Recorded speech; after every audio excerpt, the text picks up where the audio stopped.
सिंहू शेर का अपहरण। हरितवन के जंगल में सभी जानवर मिलजुल कर रहते थे। उनका राजा था शेर, जिसका नाम था सिंहू। सभी जानवर शेर सिंहू का बहुत आदर करते थे। सिंहू किसी को नुकसान नहीं पहुंचाता था। वह शिकार के लिए भी दूर दूसरे जंगल में जाता था। एक रात सिंहू अपनी गुफा के बाहर सो रहा था। जंगल के सभी जानवर सो रहे थे। तभी सिंहू को खाने की खुशबू आई और उसे भूख लगने लगी।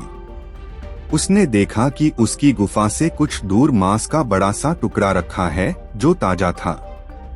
सिंहू उस टुकड़े को उठाने के लिए तेजी से वहां गया और उसे खाने लगा। लेकिन यह क्या?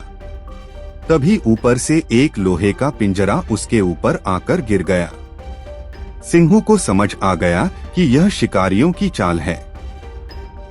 वह दहाड़ मारता, इससे पहले ही एक शिकारी ने उसे बेहोशी का इंजेक्शन मार दिया। सिंहू बेहोश उस पिंजरे में पड़ा था। शिकारियों ने उसे अपने बड़े से ट्रक में डाला और वहां से चल दिए। इन शिकारियों ने सिंहू को शहर के एक सर्कस में बेच दिया। सिंहू को जब होश आया तो वह शेरों के पिंजरे में था, जहां और भी शेर थे। सिंहू ने पूछा, भाई तुम कब से यहाँ कैद हो? एक शेर बोला, भाई मुझे तो कई साल हो गए।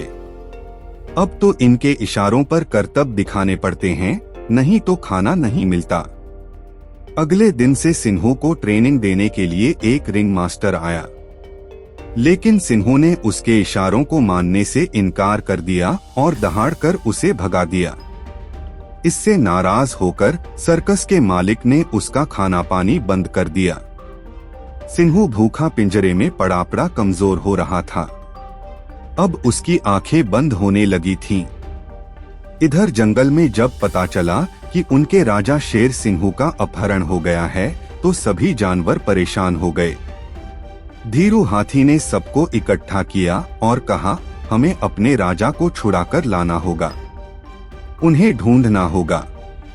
उसकी बात सुनकर सभी जानवरों ने हाँ में सिर हिलाकर सहमति जताई। तभी जंगल की ताई जूली लोमड़ी ने कहा, यह बात तो ठीक है, लेकिन पहले पता तो लगे कि वे कहाँ हैं और किस हाल में हैं। उन शिकारियों ने उनका शिकार कर लिया या उन्हें कहीं बेच दिया। तभी एक हिरण टोनी आगे आया और बोला, हाँ ताई जी ठीक कह रही हैं। मेरे ख्याल से यह काम तो अपना मिंकी बंदर कर सकता है, क्योंकि हम तो शहर जा नहीं सकते, हमारा भी शिकार हो जाएगा। बंदर को शहर में जाने से कोई परेशानी नहीं होती। यह सुनकर मिंकी बंदर बोला, आप सब तैयारी करो अपने महाराज को छुड़ाने की, मैं शहर जाकर पता करता हूँ कि वे कहाँ हैं। मिंकी उसी समय शहर के लिए रवाना हो गया। इधर बाकी सभी जानवर इकट्ठे होकर योजना बनाने लगे। धीरू हाथी ने कहा, हम हमला रात के समय करेंगे। सबसे आगे हम हाथियों का झुंड रहेगा, फिर पीछे लोमड़ी और गीदड़ रहेंगे। लोग हमसे डरते हैं। इसके बाद बाकी जानवर रहेंगे। कुछ जानवर जंगल में रहकर सबके घरों की रखवाली करेंगे, ताकि कोई बाहर वाला जंगल पर कब्जा न कर सके। उधर मिंकी बंदर जब शहर पहुंचा तो रात हो चुकी थी। वह सिंहू को ढूंढ रहा था। वह पहले चिड़ियाघर में गया, वहां सिंहू नहीं मिला।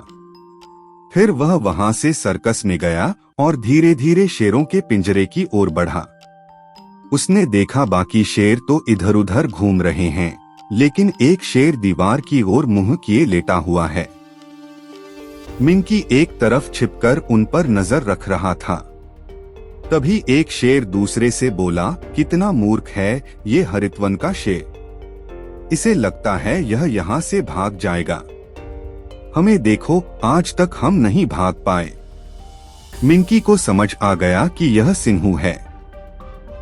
उसकी आंखों में आंसू आ गए, लेकिन वह कुछ कर नहीं सकता था।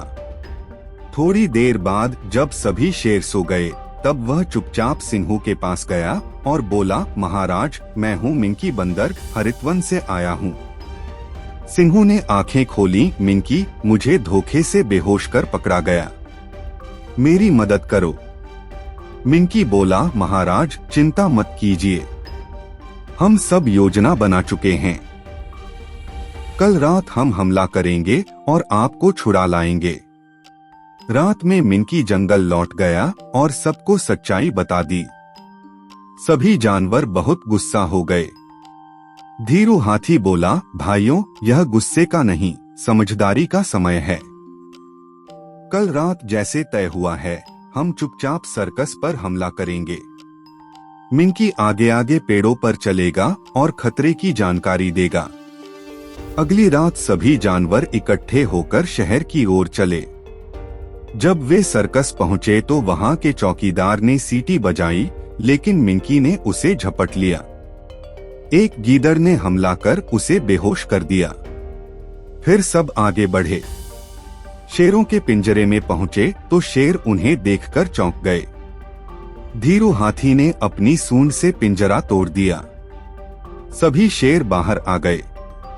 एक शेर बोला, सिंहू भाई, हमें भी अपने साथ ले चलो। सिंहू बोला, ठीक है, लेकिन वादा करो कि तुम हरितवन के किसी भी जानवर को नुकसान नहीं पहुंचाओगे। सभी शेरों ने वादा किया। सर्कस में हंगामा सुनकर सर्कस मालिक और रिंग मास्टर आ गए। मालिक घुटनों के बल बैठकर बोला, हमें माफ कर दो। सिंहू गर्जा, आज के बाद अगर किसी जानवर को यहाँ देखा तो मैं सर्कस को तहस-नहस कर दूंगा। इंसानों को खुद करतब दिखाओ। रिंग मास्टर को नौकरी से निकालो। सभी जानवर अपने राजा सिंहू के साथ खुशी खुशी हरितवन लौट गए।